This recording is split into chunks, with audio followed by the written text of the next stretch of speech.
Dr. Samhar Al-Akash is a pediatric nephrologist and the medical director of the Kidney Center at Driscoll Children's Hospital.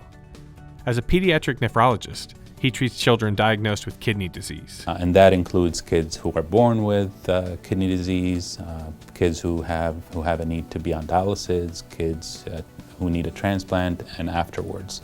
Dr. Al-Akash was born and raised in Jordan, a small country in the Middle East. He earned his medical degree from the University of Jordan School of Medicine.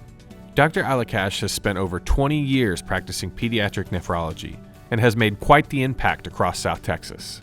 Since we started our transplant program, we've transplanted nearly 130 kids so far, and that was back in 2007. So to see how many lives have been impacted and how many kids we've provided the service to in their backyard is what keeps me going. It's just something that never leaves you. Treating children with kidney disease has given Dr. Al-Akash much inspiration. Seeing how they're resilient, how resilient these kids and their families are in spite of the struggles they have, they're just inspiring to work with. Dr. Al-Akash would like to share some advice that's helped him become successful. You know, the most important thing in life is to have goals. Set your goals and then make a plan to achieve your goals. Sometimes it gets tough. Sometimes it's the hardest things or the hard things that give you the most joy and gratification and satisfaction.